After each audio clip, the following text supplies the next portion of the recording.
All right, well, Luke, welcome to Darwin. Tell us what you're up here for. No, thanks for having me. It's always good to come up, especially at this time of the year when it's a little bit cold down south. And I guess went to training the other day with the NEFL boys and ran a craft session for some of the kids in the talent pathways. And where else would you rather be at this time of the year? It's really conducive for training and football. But the main reason that I'm up here is to catch up with a few of the players that played in the Allies team during the national championships. We had Melly Rosas and Joel Jeffrey, and also Ben Junkford was part of that team, but he's currently in Adelaide. But just to catch up with them and review their national championships campaign and just look at what the rest of their seasons entails and how we can have them in the best possible shape for the combine and the draft in Mally's case, and grand final day futures in Joel Jeffrey's case, where he'll come in with the other talented 17-year-olds and play on the morning of the AFL grand final in the MCG. Another reason for me being up here is to work with the coaches. Caught up with Heidi Thompson and Jason Rowe this morning, and they're doing some really good things with the programs, and it's great to see that the NT talent programs are in really good hands, and also to spend a little bit of time with the NEFL program and Reva, and they also look like they're doing a lot of really good things, and hopefully that can result in a really good win against Southport tomorrow night. Well, with the expansion of the National Academy program into 5 centres, how has that worked in identifying talented players? Yeah, I think it's worked really well. I mean, it's always a work in progress to build the programs, up to the level that we want them to be. But what it has done is it's given more kids opportunities, and that's probably the main goal of the AFL talent team, to provide opportunities for young players.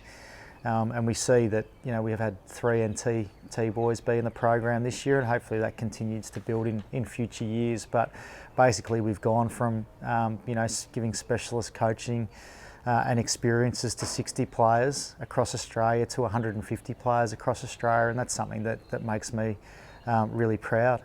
And what's the difference to develop players now in your current role compared to before when you're at GWS? That's a really good question. Yeah, you're probably working more hands-on with them day to day at GWS, and also in my role last year as head coach of the NAB AFL Academy, you're working one-on-one a lot more with them, whereas this year it's been more about working a little bit more indirectly with the players, but working closely with the coaches to make sure that that the development models and processes across all the states are sort of on target. And do you think there's now greater opportunity for players to be put on the national stage?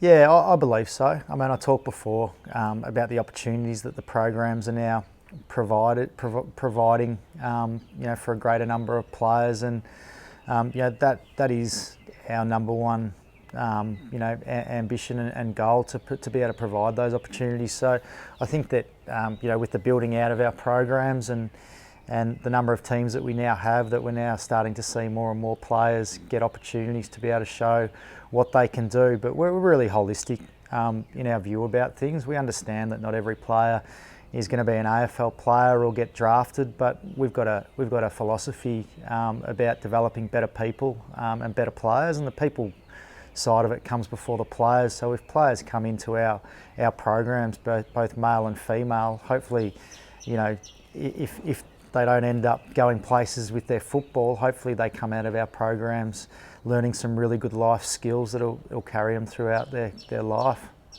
So where do you think the NT is placed in the national pathway at the moment?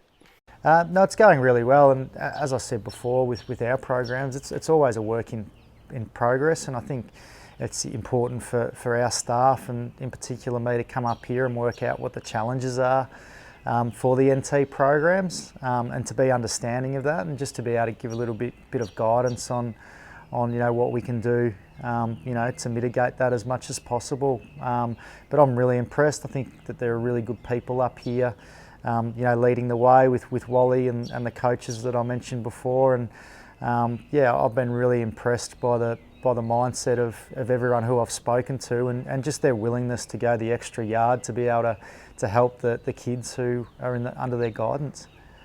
Well, turning our attention to the Lions, who are travelling really well, what are your memories of your 3 premierships with them, and do you think the current crop of Brisbane players can go deep into finals? Yeah, where do we start on that one? It's just fantastic to see them doing so well. I mean, I've told a lot of people this story, but I was in Brisbane last year and was fortunate to go in and spend a day there, with David Noble and Fags, and just was so impressive what they've been able to build. And the number one thing that sort of caught my eye was how many players just came up to you and shook your hand and welcomed you into their environment. And for me, that was a really big thing because it showed me that they had a group of players and a group of people who were really proud of what they were building, and that's sort of flowed on to this year where we've seen the results finally starting to happen for them. So who knows where their ceiling is. Hopefully they continue to play some really good footy going into the finals and can be there on the last day. So it's really pleasing to see after, I guess, a long time, of waiting and hoping. Now we're starting to see some really good things. So that's really pleasing. And how have you seen Zack Bailey's progress over the last year or so? No, he continues to improve. He's got some great attributes. There aren't many players in the competition who have the ability to break from contested situations, and Zack certainly can do that. So it's great to see him come back into the team recently and have a real impact when he's come in.